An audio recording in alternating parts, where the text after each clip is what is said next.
Well, Jon, I really appreciate you coming on board here. So welcome to the line. Thank you. I'm here with Jon Sensenig, the Vice President of Speedwell Construction and Design Build, correct? Correct. Yeah. Yep. So Thank you. welcome to the line. Thank you.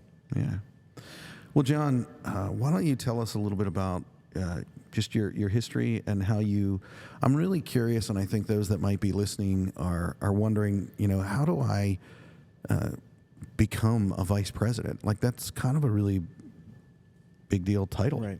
I mean, Yeah. So when I was 10 years old, I set out a goal for myself to become a vice president of Speedwell Construction, and it all worked out. Say that facetiously because I didn't know I'd be here. yeah. I grew up in a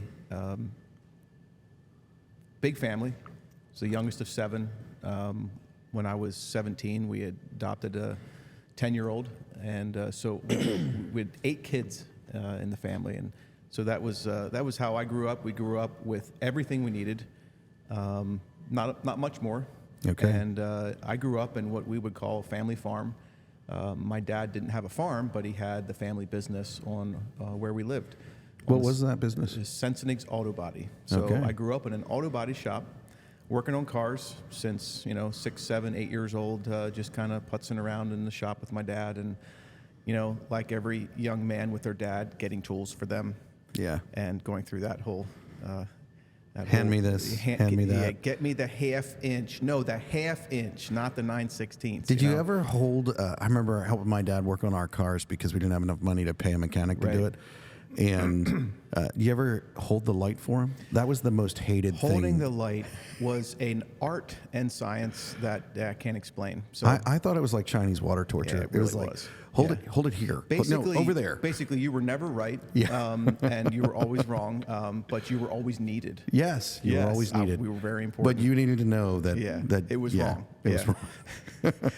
So an absolute, almost a hallmark type growing up in a family that loved each other, Christian family, Mennonite background. So that culture was behind us. So, just a little bit, if I'm listening to this, and I'm in California, Georgia, Yeah. Alabama, Yeah. Mennonite culture, so like Amish? So close, Okay. not quite. Someone just asked me this last night at our company Christmas party. What is a Mennonite? Do we have 3 hours? Yeah, Okay. well, I can sum it up in 3 seconds if Okay, you'd do like. it, No, do it. no, it would be inappropriate. Yeah. Get me in trouble. The Mennonite culture in Lancaster County obviously runs very deep, and there are some ties to the Amish. But without going through the entire detail of that, it is a group of Christian believers, but with lots of variety, from very conservative to very liberal. So Okay. we grew up in Lancaster County Mennonite culture, and lots of good things about that. We worked hard and worked with what we had. Working with what we had was obviously the most important thing. We didn't have all the latest tools. We worked with what we had. We made up our own tools. We welded things together to be our own tools. Those kind of things. Our dad was just a guy that could just about do everything. Yeah.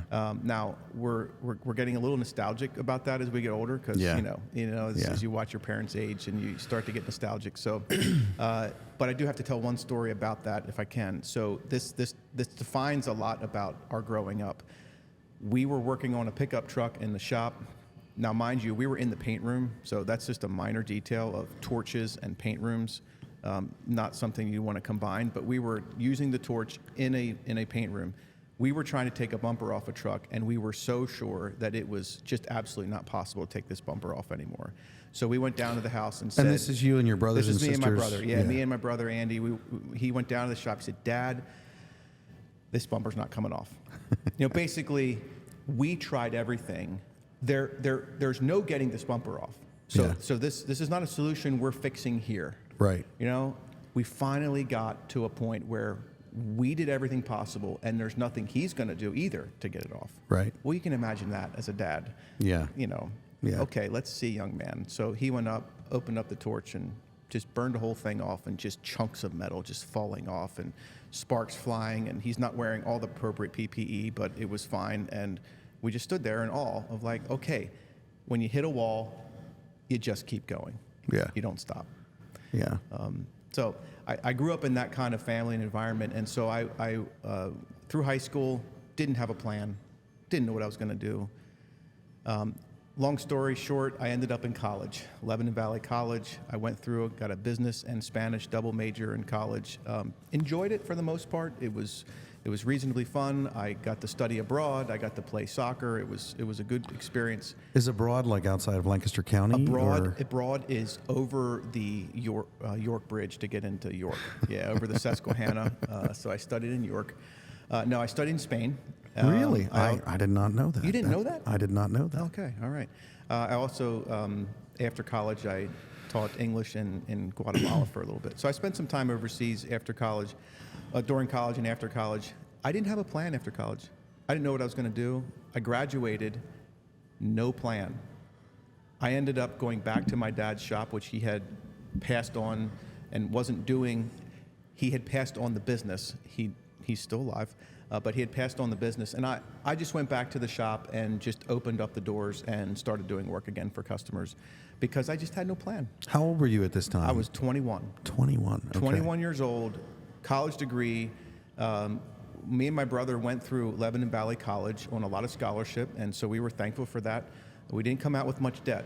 Today, that's very, very difficult to do. Yeah, it is very different. Yes, very different. So we were able to go through all that and be out with very, very little to no debt. I opened up the doors to my dad's shop, worked there for about 6 months, still no plan, and I said to myself, okay, I got to go talk to a mentor. So here's another key point. So it talked about the family environment that I grew up in the we don't quit kind of environment, to having a mentor in your life. Yeah. At 21, I still needed somebody outside of my family who I could trust to give me some advice that I would actually listen to. It's a little harder to take some of that advice from family sometimes. That mentor for me was a high school teacher. Okay. And he was just influential in my life. He was a teacher. He was our soccer coach, and meant a lot to my life growing up. I went back to him over his lunch break one day while he was teaching, and I said, Don, I need help. I don't have a plan, and I don't know what I'm doing. Yeah. And he didn't really have much of an answer, except he was kind enough to listen. And so he didn't try to answer the question right away. He just said, okay, well, I get 20 minutes for lunch and it's time to wrap up. I got to go back to my class. Why don't you go down to the office and fill out an application for a substitute teacher? This is a private Christian school. So with a college education, you could be a substitute teacher. And we're talking, just to be clear, like 20, 25 years ago, something like that? This is 1998. Okay. Yep, 1998. And so I'm 22 by this time, and so he gives me that advice, and so I did. I just went down, filled out an application, figured what's there to lose. Got a call the next day, and they said, teacher's sick, can you come in? I said, sure. So I leave my auto body work to the side, which was fine. I could adjust my schedule. I went in. That turned into 6 years of full-time teaching. Wow. And those were great years. Those were years where I learned how to be a teacher. That's hard work.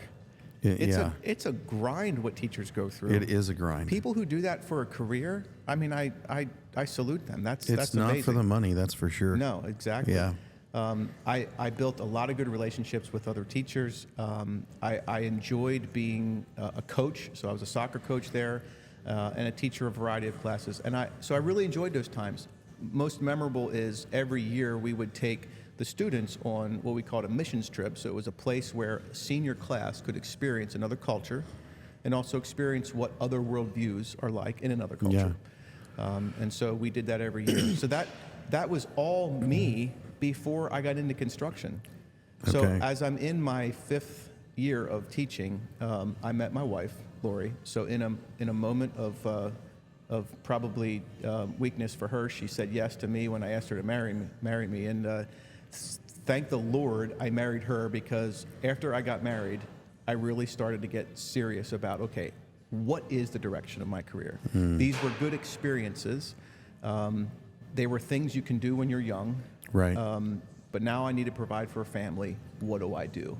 So I'm curious, what was your you get married and you're saying now you need to provide for a family. What was your like stress level at that point? Was that driving you at all? Were you experiencing some stress and anxiety? Because I think that's something that we don't talk about a lot. And I'm just curious, and it's okay if not, Yeah. but I'm just curious for those that are listening, if they're where you were at that stage, how did you deal with that? Well, 100% was a stress. Yeah. I wouldn't express it at the time Yeah. as a stress because we're men and we try to hide those things. But in all reality, I would have to go back and research this. I couldn't give you this word for word right now, but I believe that there has been significant research that men stress the most about how to provide for their family. It's a big deal. And so, yes, that was a big deal for me. Okay. My wife also looked at my paycheck and said, so how are we doing that? So, it was motivating. Yeah. I mean, honestly, it really was. So it was my wife who said, John, why don't you reach out to 5 businessmen that you know and just ask for their advice? Interesting.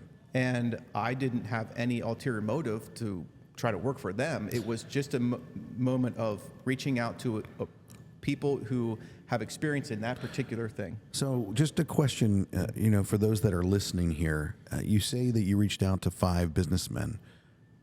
You're 22, 23? By this time, so fast forward through my teaching years, now I'm 25, 26. 25, 26. How is it that you come to know and have relationships with 5 businessmen to reach out to? Oh, that's an awesome question. So one is family relationships. Okay. So people that my family knew. An important one was church relationships. Guys that I knew from church. So those were the 5. There was a few of two that I think were family generated connections, and 3 were through our church. So if I'm listening to this and I'm a young man or a young woman, and let's just say that I don't have family relationships, I don't have church relationships, how is it, and I have an answer in my head, but how is it that I build those relationships, that I have that? Sure. Start a family, go to church. Sorry. Okay. Didn't mean to oversimplify that. Yeah. That's a lot harder than that. So if you don't have those things, just start somewhere. You don't need 5. Right. I didn't need 5. Right. That was just throwing a net out and trying to catch something. You just need one person. So you do have to have some sort of connection with people and networking with people, and there's a variety of ways to do that. So if we just kind of go back in your story a little bit, I find this really interesting. You talked about, you were like 21 or something like that, and you realized that you needed a mentor, and now I'm getting to the answer that I want you to say. Yeah, right. You realized that you needed a mentor outside of your home. Don't you think that builds those, like if you don't have, I work with guys that they don't even know who their dad is. Or they don't even know who their dad and their mom is, or, and they don't believe the way that you do. And so church is not an option, but yet they want to build a life. They want to have a good job. They want to have opportunity, and they want those relationships. They want to be able to have people to call. Don't you think that it starts with finding a mentor like you did when you were like 21, when you're like, you know what, I need a relationship outside of these people so that I have someone that can speak into my life? Doesn't it come down to seeking out people that are willing to speak into your life? Yeah, it does take initiative. Yeah. These people will not come to you. You have to ask. So you have to ask. You have to You ask. have to ask. Yeah. Was that what I was supposed to say?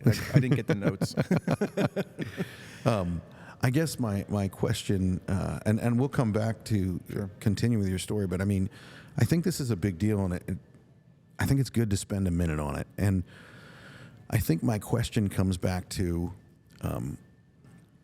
that's pretty scary for some people to just ask. Yeah. And so it's like, I think that's something that we really need to like accentuate the importance of.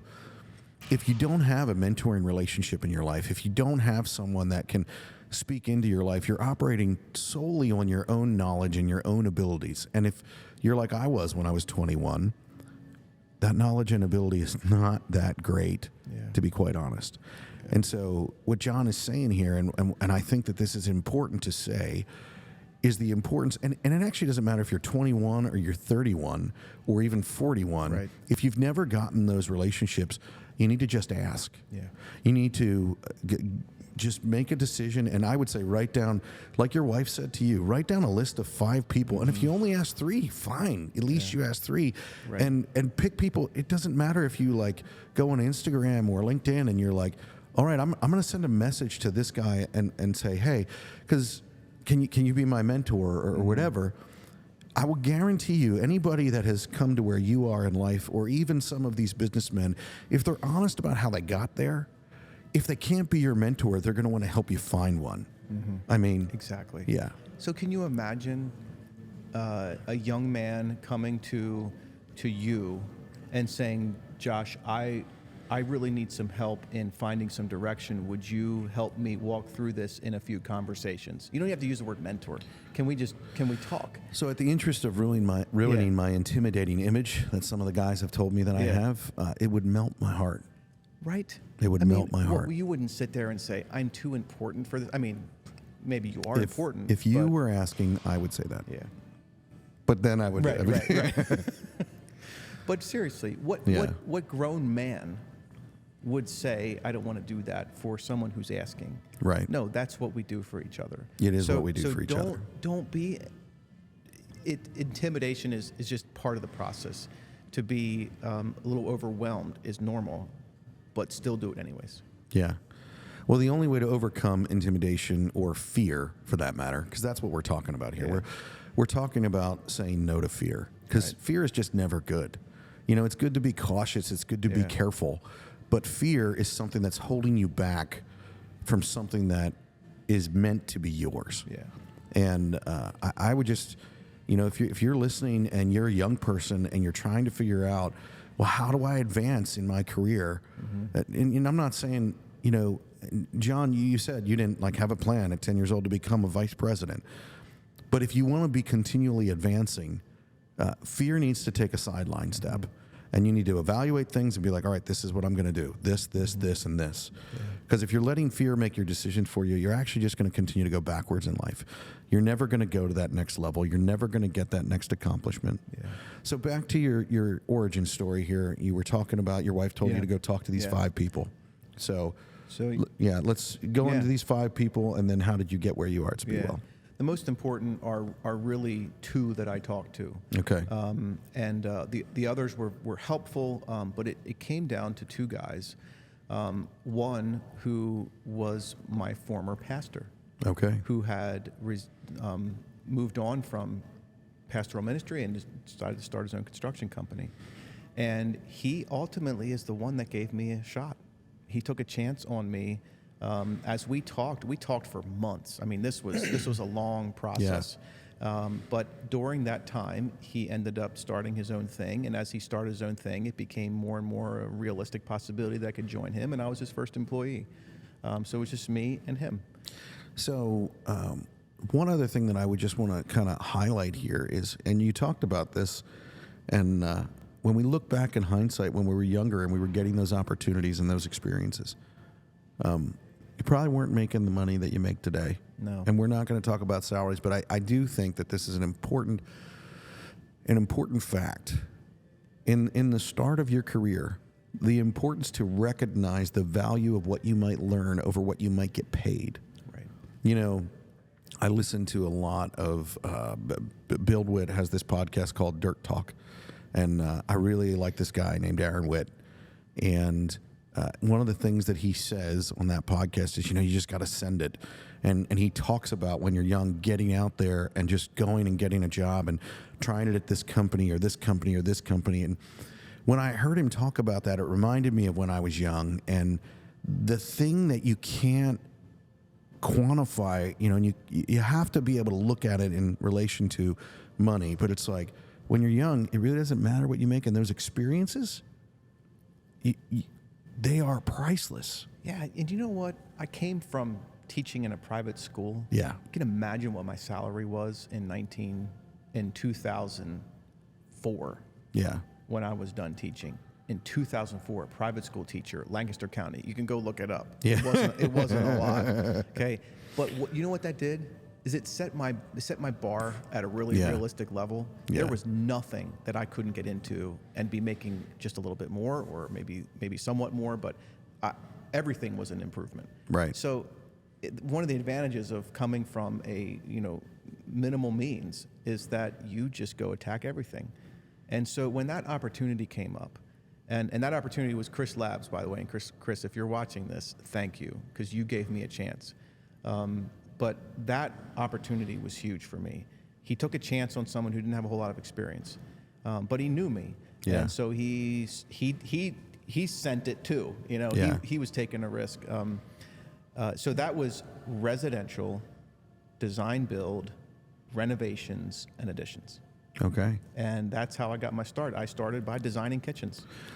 Okay. Well, we're just going to take a moment to Yep. stop here and do something. But then when we come back, Sure. I think it'd be really cool to talk about that transition from residential design Sure. build, because I Yeah. know where you are now. Yeah. We've had some conversations that that'll be an interesting segue. Yeah. So, John, one of the things that I'm trying to do is, ask people, well, what is a tool or a piece of gear that you Yeah. can't live without? Oh, yeah. Yeah, totally. I brought it. You brought it. Okay, so I see you branded it too. oh shoot, no, that's no, fine. no. This is my book. Yeah. I have this with me all the time. So So help me understand. Yes. It's your book. Is it a book Yeah. you wrote, or is it a book that you write it's in? It's or a book that is not on Amazon. I bought this on Amazon, but it's not for anyone else to read. Understood. So this is my daily work through. How do I get through each day, and how do I make the most important things the most important? Wow, that's good. And you can't do that unless you're just writing it down. Some people are super duper sharp and maybe can keep all that stuff in their head. That's about 2% of you, so the rest of you need a tool like this. But you need, some people do it digitally. Do the super sharp people use one book, or do you have 3 other books that we don't know about? No, one book. Okay. Yeah, All right. one book. So, okay. Yeah, you got to have some way of capturing the notes from your meetings, the priorities that have come up that have now become more important than others, and being able to track your tasks. And I use that religiously.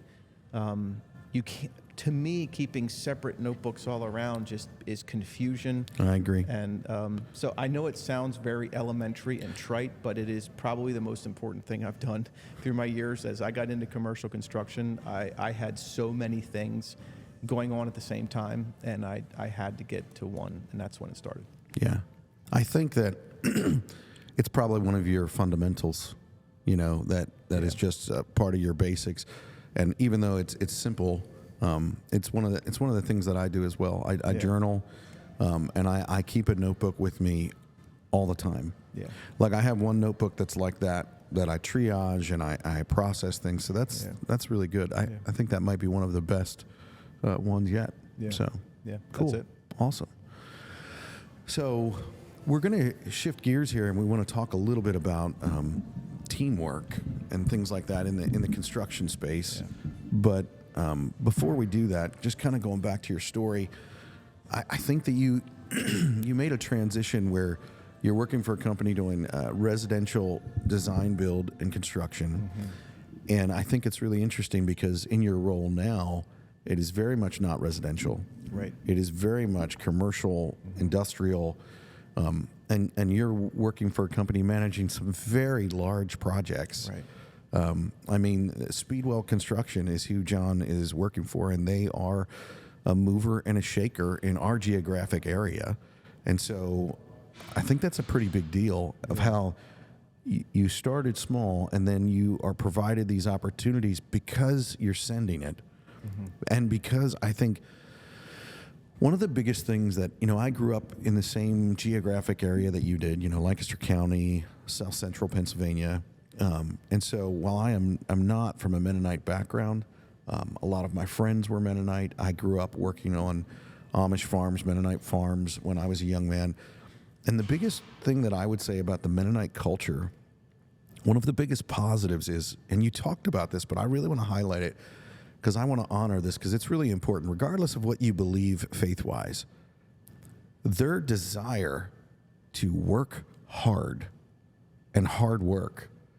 I mean, I think that really correlates with what you're talking about, that diligence in pressing on and pushing through and continuing to send it Monday through Friday, day after day. I mean, that's what provided you these opportunities. Yes.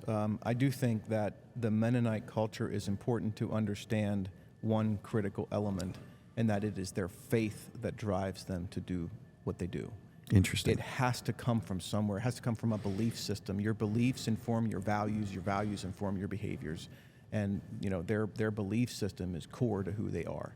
Yeah. So that's a very general statement. I realize I'm lumping them all into the same group, but that's really the fundamentals. It does come back to their faith and what they believe. Yeah. Yeah. Who are they working for is really the most important thing that matters. Cool. Yeah. Well, so the topic that I really wanted to talk with you about today is just teams in our industry, and how they function. And so I'd like to just kind of, because I know that you are involved in managing teams. I've been involved in some of those things with you as I've grown in my career. In case anybody hasn't realized this, Jon and I are good friends. And now I said it on camera, so you can't take it back. But we've been through some good times. We've been through some hard times. And I've seen you, and you have a skill, I believe, in building teams and working with teams. And I think that's something that's pretty essential in the construction space, because we're doing projects, we're doing things that have so many moving parts that Speedwell can't build a building by themselves. A local electrical company just down the street here, Garden Spot Electric, they can't wire up a building if it isn't there. Right. We have to connect and work together. So, Jon, can you talk with us about just what does that look like, and some of those processes and how you guys do that, if you can share that with us? Man, it feels pretty humbling to be in a setting like this where it's not just a conversation over lunch. Yeah. Or, when we're just talking. When you're telling others about the story of so many people who are involved in an organization, you sort of feel a little sheepish. Yeah. It's like you're taking credit. So I just have to preface that just so I feel better about what I say. Just so that this is going out on the internet, and I'm sure there will be plenty of people trolling you. Seriously? The internet? Okay. Yeah, and Curran has already said that we will not edit anything. And I know this is true because there are multiple podcasts that you will see where I say stupid things, and he loves to publish that. So. Okay, and you can't put something across the screen and says, Jon said this, but what he really meant was this. Well, I've tried that, but Curran likes to put it, down Curran's low. Thumbs down. Yeah, Okay. yeah, All that right, means fine. no. You Okay, can't do gotcha. that. All right. In all seriousness, we don't have the corner on how to build teams. What we do have is fundamental values that are important to us.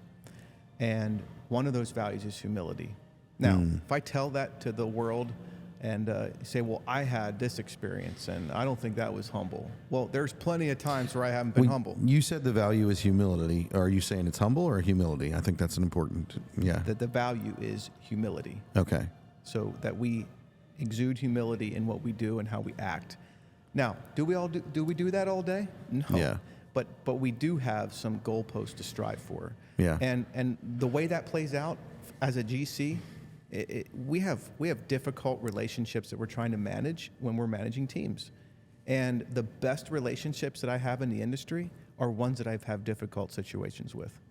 Really? So if you have a business and you have challenging situations, which means you have a business. Yeah. Okay. You have challenging situations. Yeah. Take the challenging situation and don't just toss it. Don't just chuck it in the trash.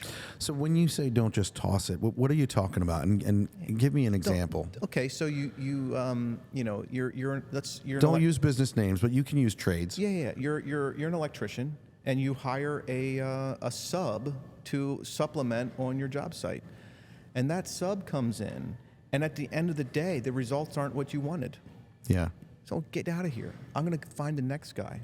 Well, do we understand why that happened? Did we ever communicate to what we wanted? Were we clear in the tasks he was supposed to do?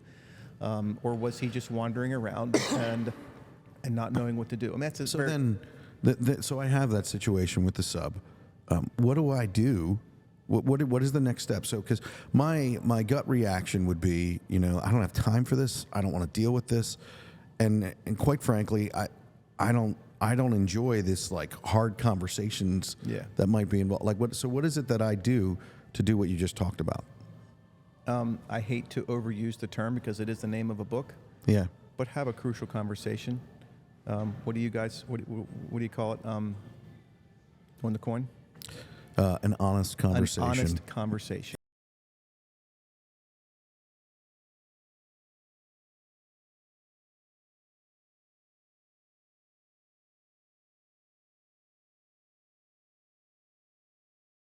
With this didn't go the way that we thought, and this is why. And telling the truth when you know that the individual that you're telling it to might not receive it well and respond rather negatively. Correct. Yeah. And you just have to take that risk. Yeah. Because you don't know what comes out of that. But what happens when you, how do I want to say this? When you don't have the, this is funny, I'm trying to make it clean, but I can't. What happens when you don't have the balls to have that conversation and you sugarcoat it and you're talking with the person?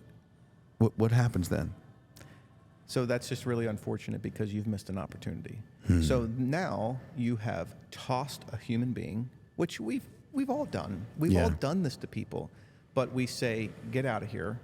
I don't want to have the conversation because it just seems so bad that you're not worth talking to. You're communicating to someone they're not worth talking to. Even though you're not saying it, so you still feel good about it because you're not saying that word, right? But now, you're doing the actions that communicate that. So it's really an ultimate level of self-centeredness to not have the honest conversation with someone, and then to be like, really, they just did a really crappy job, and so I don't have to deal with them anymore. Well, and guess who else we're telling this story to? Everybody. So we're willing to tell it to everyone, but we can't say it to the one that matters. How's that building anyone up? How's that truly valuing someone? It tells you it tells you what your values are.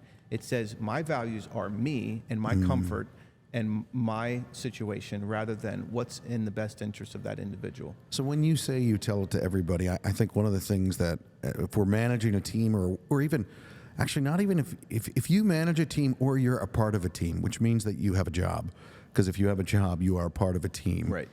When you say you tell everybody, I believe what you're talking about is you don't have the honest conversation with the person. Right. You don't talk with them about it. Right. But you go around with your other people and you're like, wow, that person just really, So and then that feeling that you have and not dealing with is actually like a cancer then that affects the rest of your team. Well, you've created a narrative. You've created a story that fills the space. So now there's no room for another, maybe the true story. Maybe everything you're saying is true. In the odd chance that it is, good for you. Yeah. But you're one of a million. In the odd chance. But really, we fill the void with stories, and then we push people away, and then we send a message to all the people we're telling the story to that our focus is really us. Yeah. I read a book, and I just want to share this because I think it's really important to tie it into a scientific fact about this. And I believe the book was by Chris Valentin. It was called Spiritual Intelligence. And he combined it with actual psychological and scientific data that talked about the neural pathways that we build in our brains. And he talked about how we need to break down those pathways and change them because your brain is lazy and it desires to, something happens and your brain thinks about it in this way. Kind of like, something happens in our life, and so we think that's the way it's always going to happen. Because your brain naturally is like, well, this is the way this is going to work out. And the importance of being able to train to break those neural pathways and start anew. Because when people then begin to fill that narrative and begin to talk about, whether you're a subcontractor talking about a general contractor, whether you're a general talking about a sub, or whether you're just a manager talking about an employee, you begin to put that narrative around that person, and then your brain formulates that. And then sometimes we call them like self-fulfilling prophecies or whatever. Right. And really they're not. I mean, we're making them happen Right. because we're not Right. We're not working on our neural pathways. Right. So I think that's one important aspect. The other important aspect is that we don't make heroes of people, because no one's Jesus except Jesus. You know. So when we come across a really high performer, we are grateful. We have gratitude. We're thankful for that blessing. We also know that they're going to disappoint us at some point. So don't be so disappointed when that disappointment comes. You know, it's a reality. They're going to disappoint you. We're human beings. We aren't perfect. I think that's something that I think in construction, and I know I probably sound like a broken record, but in construction, I really am frustrated about how, we'll talk about young people are like in the trades. Well, how did you learn that? Well, I just learned it. And when I think back to the things that I've really learned, I did it wrong first. Right. I made a mistake. Yeah. And in construction, it's like we're not allowed to talk about mistakes. You know, safety has become this thing that if something goes wrong and there is a safety violation, you're fired. Right. And the fact of the matter is that we cannot continue to do that. We can't continue to operate businesses and operate in construction where people don't feel like they can make mistakes because they will never learn. And so then we'll have this entire workforce that doesn't know how to do things. Oh, wait, we already have that. Right. We already are there because of what we have done, because of the narrative that we've created over the past 35 years. Like when I was working in the trade and coming up as an apprentice, the fact of the matter is guys were mentoring and teaching me on the job that I made mistakes, and they were telling me about the mistakes that they had made and what they had learned from, which then also told me that it was okay if I made a mistake because they were being honest about the fact that they didn't make a mistake. And I think this comes back to your first value that you're talking about with your team. We need to have humility. Like, hey, I haven't done it right. You know, most, if not all, of the things that I have learned the hard way. And I just think it's really important for us to acknowledge that we are doing some things in the industry right now that I think are detrimental, and we're doing them in a way that we don't realize, except we're seeing the symptoms of it in the workforce development. Does that make sense? Maybe say it another way. So we're seeing the symptoms of the fact that we're saying to people, it's not okay to make mistakes. Right. Because we're not talking about our mistakes. Right. So we then, Right. they're coming into the industry and they're like, well, John's never made a mistake, because that's the persona that you put out there. Right. When the fact of the matter is, if we're going to have an honest conversation with people, then it is just that. It is like, you know what? And I'm sorry, and this is to whoever is listening or watching me right now. The fact of the matter is, if you think that you haven't made mistakes, don't apply for a job at my company. Because the fact is, that means that you are not self-aware and you don't even know, because there's not anybody in existence that hasn't made a mistake. Yeah. So if you can honor the person who's failed. Yeah, there it is. And if you can not overdo it with someone who's a superstar. Yeah. In that moment, you can build really strong teams because you're actually relying on each other. So we depend on the person next to us in our company, and without it, the whole thing just crumbles. We don't have one guy that can just carry the ball and make everything happen. We have a group of 90 people who are pretty tightly knit together to be able to execute the way we execute, and that's a real blessing. But it all comes down to, it starts with humility. Respect goes alongside of that. That's our second value is respect. So that's actually listening. It's very hard for me to listen intently to what someone else is saying. I'm sorry. What did you say? I didn't what's hear that? What? Oh. You see how fun that is? But seriously, I mean, I was going to say annoying. Shut up. But seriously, what kind of world do we think we're in when we are only thinking about what we're going to say next instead of actually listening to what the person is saying? So listen to understand. Everybody's heard that phrase. It's very important, though. Got to listen to understand.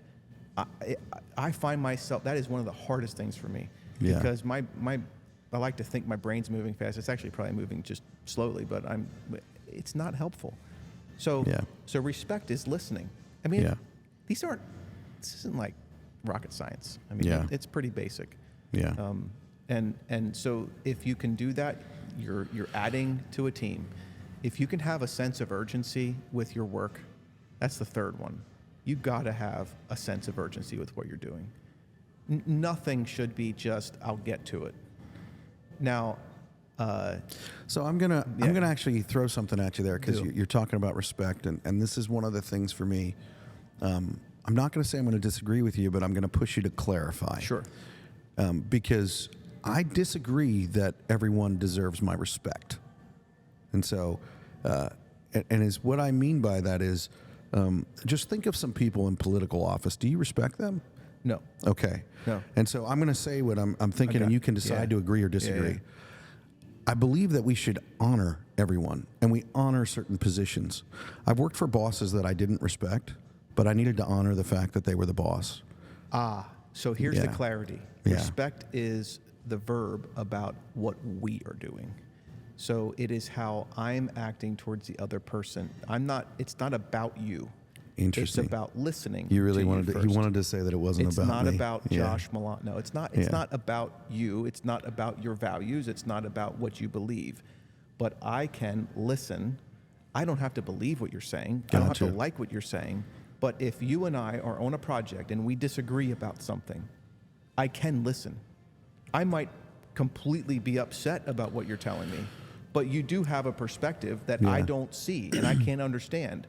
So it would be helpful if I would listen to understand, why is the gear not coming? Right. Josh, we ordered this 7 months ago. I don't want to talk about this on a podcast. Oh, I'm sorry. I don't want to talk about this. Yeah. Right, well, I'm teasing. Yeah, but seriously, I mean, when you explain to the person you're working for all that builds up to why something is the way it is, okay, well, my respectfulness in listening builds a team. Right. Now I can go with you to the problem and try to attack it. Now we're a team. I think it's important to acknowledge, you and I have worked together over the years, actually, when I was a part of another organization, and when we've experienced those things, and I've seen you listen, and I've seen you not listen, and I would hope that I have shared that in listening to you at some points. I know there have been times where I have not listened, but the other importance about that is we have worked very hard not to let either of the negatives. How about when we made mistakes, we didn't let that be the end of the relationship. We didn't fire the relationship. Right. At that point, we maintained team to move forward for the common good, the common goal that we had, which was either to build a building or turn over a project or whatever it is. I think that's important. Yeah, because you all you have to finish a project. I mean, this is going to sound really, really trite, but you have to finish the project to get through it. Okay, you know what it's like to get in a difficult project, right? And all you want to do is get done. Okay, so how do you get to the end? Get done. Yeah. Okay, do you get done by getting into arguments and fighting, and those things will happen because we're humans. But lift your head up periodically and say, what matters most in this moment, and how do we move forward?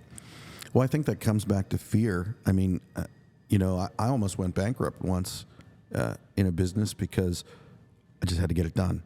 I just had to get it done. I had to get it done, and then I wasn't looking at all the facts. I wasn't doing all the things. I wasn't having an honest conversation.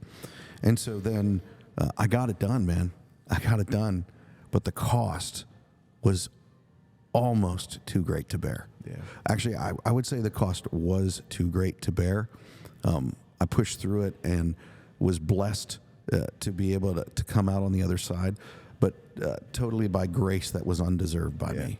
100% by grace undeserved.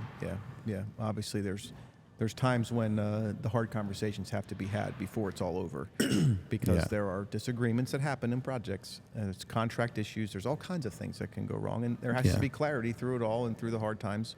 Would you say the quicker that you can have the conversation, the sooner that you can have the conversation, the more money you save, the better the job goes, the better the team operates? It can. Okay. I mean,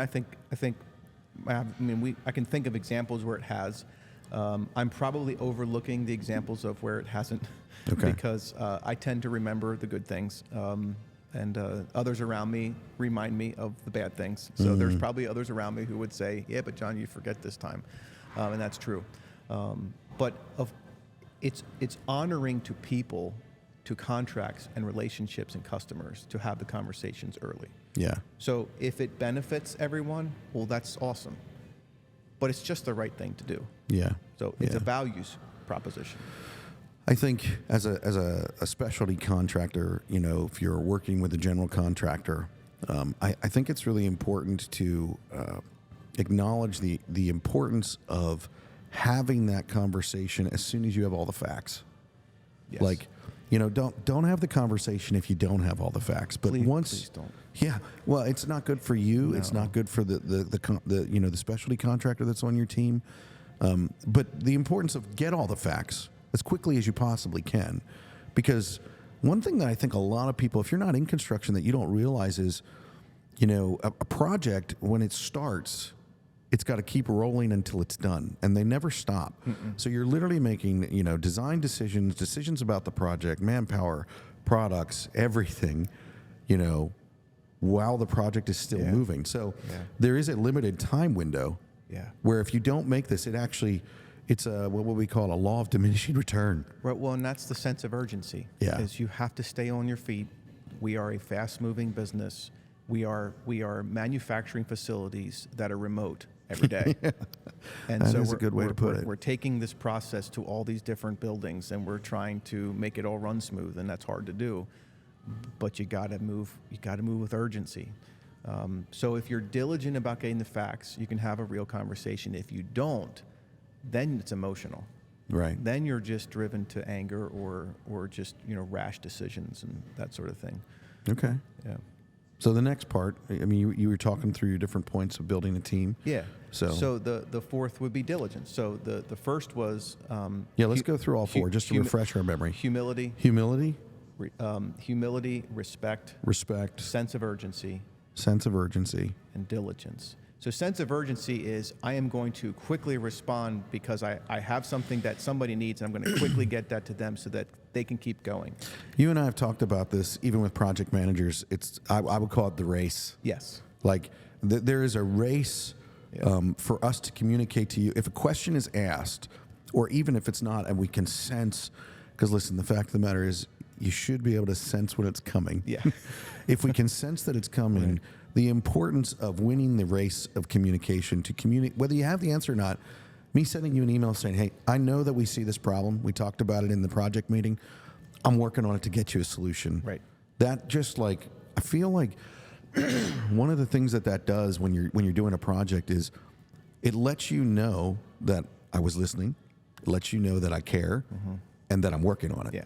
That's that sense of urgency. It's not having the answer. Yeah. You might have the answer, but you might not. Yeah. But you're aggressively pursuing the end goal. Yeah. And that's picking up the phone. That's doing the email. That's doing all the hard, those things that you just want to sit back and you want to get some other things done, and you've got to address something that's very important. That's critical, I think, anywhere, but it's especially critical in our business of trying to put these manufacturing facilities in all these different places around the county, right, around the states. And so that's moving with urgency and quickness. Diligence. That's your fourth one. That's the fourth one, and okay. that's the the habits, the systems, the processes that you put in place in your company that help you to work more efficiently. It's not flashy. You're not a hero coming in with an answer. You're not saving the day. It's a bit of a grind. So you have a way that you process your change orders. You have a way that you process your accounting processes. All the project management systems, your daily reports, your pictures, just as you go through all the things that we do in our business, it takes diligence. You got to do these tasks. These are part of what we do. These are the tasks that demonstrate diligence to our customer. They keep our customer informed. It's every day. Those 15 pictures that you take for the customer are not anything flashy, but it's every day over 365 days demonstrates that you're caring about the progress of the project and communicating. So, caring and communicating through diligence. Yeah. Or the grind, as you called it. Yeah. Sometimes it does feel like a grind. I don't want to diminish or play it down or make it negative, but it does feel sometimes like it's a grind. Yeah. Hang in there. Yeah. I think it's really important, to acknowledge. I read a book, and I can't remember I remember the title. It was called Grit, and this lady she did a TED Talk, and then I read her book, and the book talked about the science behind that, and just the importance of grit, which I would say, grit is that thing that it's like a courage to keep pressing on and pushing through, and we need that, and I talk about this a lot in construction. It's like if you want a job in the trades, if you want to work in construction and you want to be successful, that hard work, that grit is needed. This is not the job for you. I mean, if you don't have that, if you don't want that, it doesn't mean that, it's just important to recognize. I mean, the other day I saw guys, some footages from guys, and they were working in the cold. There was no heat for them. It was muddy. It was nasty. And it's like, you can't be like, well, let's wait to finish this work, when the weather's nicer. That's not really a thing in our industry. Yeah. So I think it's really important just to acknowledge that's something to know with your eyes wide open coming into construction. Grit is a requirement, whether you want it or not. Yeah. It's going to be required. Yeah. And I think that many more young men and women have more grit than they give themselves credit for. I 100% Just agree. no one has shown them this is how you do it. Well, and don't you think it's also the importance of talking about it? Like, hey, this is really hard for me. This job is really hard. Why does it suck so much? Why, and having mentors, I think it's really important, for our teams in the industry to know that it doesn't make someone bad that they share their struggle. Yes. Because that's actually how for me, when I think back, and I always am telling people, I have like this don't quit mantra. When I'm saying that, like the way that I did that was I shared my struggle with my mentors, with the people who were in my life that I could trust to talk through that. And that built relationships, which this all comes together with what we're talking about with team, because we can't build buildings without the teams. Yeah. Speedwell can't build a building without, the electrician, the plumber, the, fabricator, the framer. We could put the whole thing together without any of the plumbing piping, and then we could come back in and do it later. But Exactly. Just saying, Well, that's my point. I know. And the importance of team in what we're doing, and these fundamentals that you're talking about, these basics, and they are simple. But the deal is, because they're simple, sometimes we don't give them the value that they require, which means then we don't give them that level of importance to, no, this is how we do this. Are we doing this? Are we doing this? Are we doing that? There's a book by Patrick Lencioni called The Ideal Team Player. And in the book, I really liked it because it was all about, he tells these like fables. And in the book, it was all about construction. Right. It's a great book. It is a great book. And I just loved how he talked about, you got to be hungry, humble, and smart. And your values that you're talking about, those are things that, like, we can't not have those things, or we won't be successful. I think one thing I remember hearing from the company you worked with before, the electrical contractor, you guys had a great way of describing the around here statements. You said, around here, we do this. Around here, this is how we act in this situation. Around here, and you identified them. You wrote them on booklets. You guys. So we have those here at Blackline too. Yeah. In our little what we call our tradecraft book. Yeah. And because around here statements, those are the handles that we put on it to give the team to be able to operate. Those things help define the behaviors you're looking for, but it's a value statement. Whoa. Yeah. Yeah. It's good. Good. So, you think team is pretty important to the success of an organization or a project? Yeah. Well, I mean, it's everything. If we have, we've all experienced a lot of different places to work, and when we stay focused on those values, we win. So what happens to an organization as they begin to shift their focus from those values? Because I can think of some right off the top of my head that have, and I think that's important to talk about, because we should know the consequences of ignoring some of these these basics that you speak of? Yeah. Yeah. So what are the consequences? Is that the question? That is the question. I'm sorry. Was it too simple? No, it's painful to watch. So I guess what happens to the company? Yeah. What happens to the organization? I know. I was getting to that. Oh, but I apologize. You weren't listening to understand me. Just kidding. It's probably because I don't respect you. Yeah, probably, and you're not humble. Yeah. Okay. So in all seriousness, the pain comes from discarding the value of people. All those values are centered around how do we treat people, and what do we see them as? Are they an individual created by God for a purpose, or are they just a tool? So if I don't believe in God, what do I call that? You call that, I don't know what you call that, honestly. I'm not sure. Okay. What would you call that? Well, I just think that whether you believe in God or not, if you don't value people, then you're an idiot. Yeah, I don't know how you value people without, even if you say you don't believe in God, I think you still are believing in God because you're believing in what He's created and you see the value in it. So it's evident to you that humans have value. You know that intrinsically. Yeah. And so don't view them as a tool. They have intrinsic value. And so does it always go right? No, of course not. Are there times where it's not a fit? Of course. Those things happen. We live in a fallen world that's broken.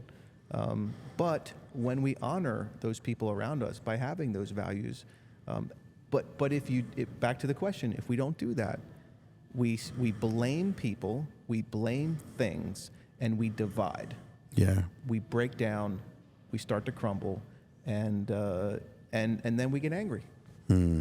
That's not a fun place to be. No, not at all. Yeah.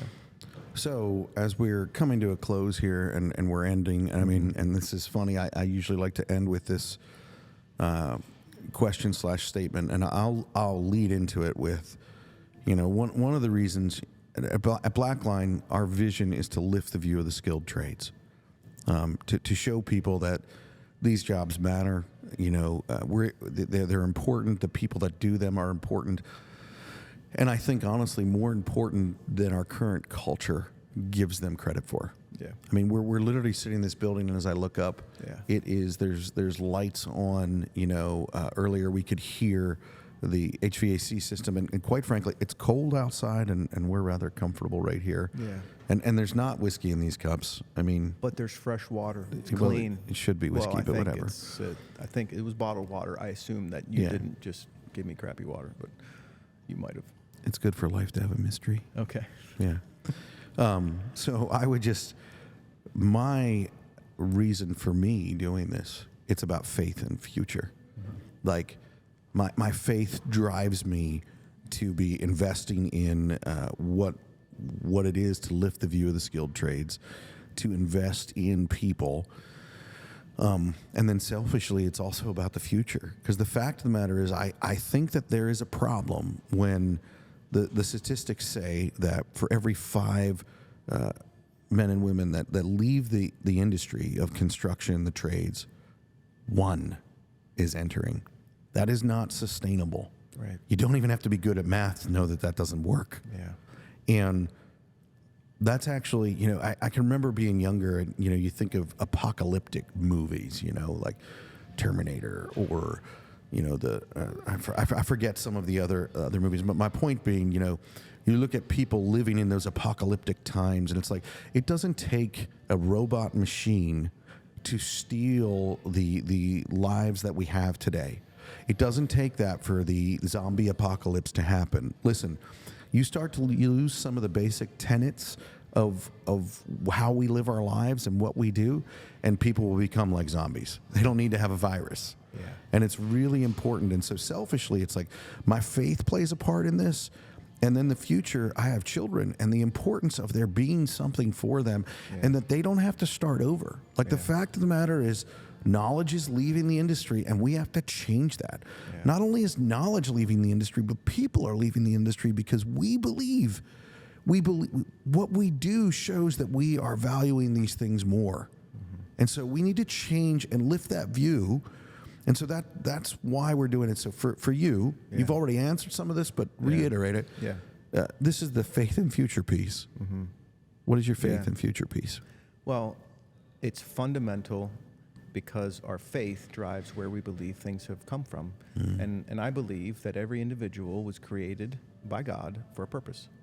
And yes, we were created to worship him, but he has given us work to do. Yeah. And we are to do it as excellent as we can, and to honor the people around that he has created also. You know, we didn't make these resources that build buildings. God did. And so that informs how I go about and how I look at the future. So just before you continue with your sermon here that you have, I want to just ask this, because I think this is important to recognize, because I don't know that everybody that listens to this believes what you believe. Sure. That applies whether they believe what you believe or not. Right. Well, if you can, we don't. Do we have another 4 hours? No. Yeah. But we have to understand that we come from somewhere. So where do we come from? I guess what I'm asking you is, do you apply that same level of value to someone who doesn't believe what you believe? Of course, because who are they created by? They are all created by a creator God who loves them and has a purpose for them. So if you were created by God for a purpose, then there's a purpose for you in everything we're doing together. So let's just, in devil's advocate world, I don't believe that. And matter of fact, I find your God stuff to really rub me the wrong way and turn me off. But you're stating to me, like, so whether I believe what you believe or not, that value as a person is still there. Yeah. And that's important to you. Correct. Because of what you believe. Correct. And it is not contingent on me to believe what you believe for you to share that value of who I am. Correct. Okay. It's not about how you're acting or what you're doing. It is how I am viewing what I'm supposed to do. And if I don't do that, when I break that, I mistreat people. And I don't think anybody enjoys that, because we see a fallenness and brokenness in our world. So I don't want to piss you off, but I'm going to ask you a question that might make you uncomfortable. And then the question just left my mind like that. That was really cool. But I mean, what were you? Go back a little bit for me and start over again, because it'll come back to me. Yeah, good. It was a really good question. It was awesome. I can't wait. Yeah. Can we sit in silence and wait for it to come, or no? I'm really trying not to use choice language right now. All right. So, great. But if because we all have a belief somewhere of why we exist. Yeah. We all believe we exist here for a purpose. If we are jaded, if we are checking if I was here. If we are jaded, broken, and not sure what our purpose is, well, what a better way to engage in that conversation when we're doing the work together and have those conversations. So if you don't know what you want to do with your career, you get into construction because there's so many things to learn that are relevant for so many other jobs. Maybe you want to do something else, but you don't know.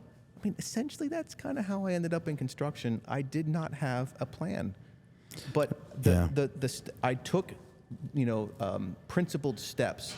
Do this, follow this, and go through this process. Yeah. Ask these questions. Talk to these people. The things unfold for themselves. It reminds me of just a little story. When I was a young man, I went hunting with my dad for the first time. I think I was about 12 years old.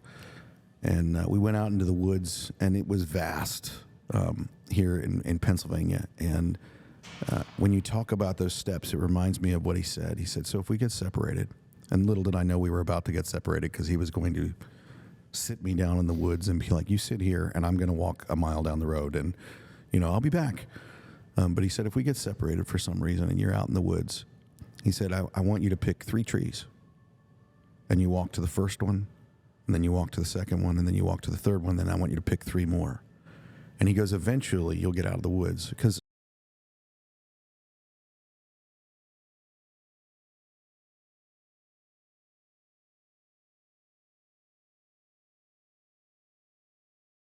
to my life in the way that you're talking about is you need to have these steps and you need to do them. So if you're a young person or an old person that wants to start a career over, the importance of picking your next 3 steps. You go to the first goal, you hit that goal, you move to the next goal, and then you go to the third goal. That will keep you going in a direction, and you'll eventually come to, as my dad would say, a road or a river or something that then will lead you to civilization or wherever you need to go. It'll get you out of being lost. And so I think that's pretty important in what you're saying. It is. And if you don't have the strength to have 3 steps ahead of you, do the next right thing. Yeah, I agree. So that's your faith, and you've covered that pretty well, which I'm blessed, and I share that. So you don't hate me? No, well, no. For other reasons? Yeah. Okay. What's your future? What do you see? Wow. So I can't help but to talk about my family when I think of that, because I think of my children who are 18 and 14. What are they walking into, and what opportunities are there for them?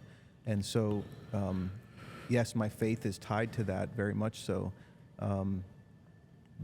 But when you gave that statistic earlier, 5 guys leaving in the trades, 1 guy to replace them. That means our production level is waning as we go on. That's a fact. I could give you the website later, but there is a fact of how they evaluate construction production, and it's not getting better, it's getting worse. We're doing... In all seriousness, do you have that website serious, that we can post in the... Yes, I'll put in the comments. Awesome. In the last year, we've gone down 5% in production. It's taken more people to do the same amount of work that we did the year before. That makes sense. When you account for inflation and all that stuff. So that's not a good direction. That's not... That, to me, is a really, really... that's troublesome. So I want my children to have opportunity, and if it's in construction, great. If it's not, that's fine. But I want to provide opportunity for people. Our projects provide opportunity. Our customers provide opportunity for people to get into this trade. It's not going to stop. It's not slowing down. It's going to be hard, but it's not slowing down. There's still a ton of work that needs to be put in place just to catch up with demand that hadn't been done in years past because of all that we've been through. So I'm encouraged by the fact that there's lots of opportunity. It's hard because it's going to be very, very challenging, because you're going to have to execute work with fewer people, less skilled, less experienced, and you still have the same requirements. How do you do that unless you bring more people into the trades? Well, it's not sustainable. Point blank, it's not sustainable. I mean, eventually you'll have people falling over. Right. Yeah. Okay. Well, Jon, as we close here, I guess I would just ask you, do you have any closing points that you would like to share with those that are listening?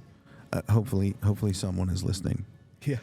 So for the one person that's listening, fix one thing. Don't fix everything. Just pick a challenge and go after it. Figure it out. Move on to the next thing. I think so many times in my experience, I've tried to do too many things. And that's not effective.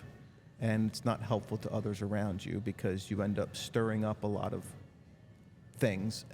But just stay patient.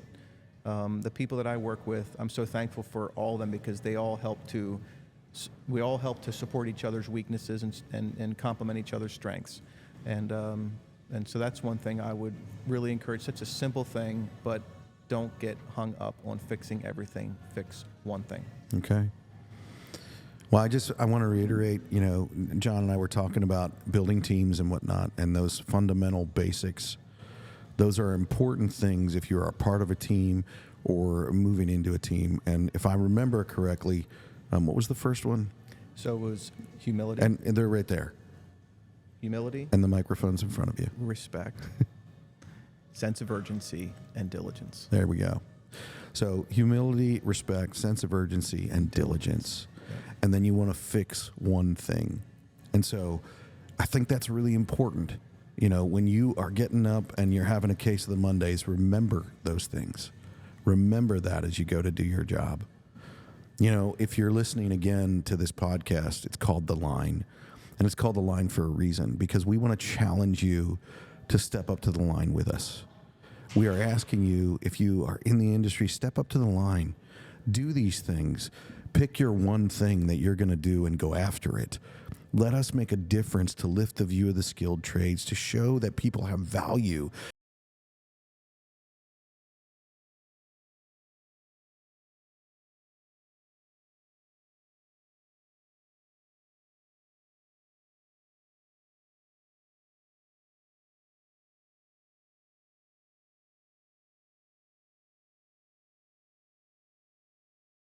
Three trees and go to the first one, go to the second one, go to the third one, and then start again. Keep moving forward.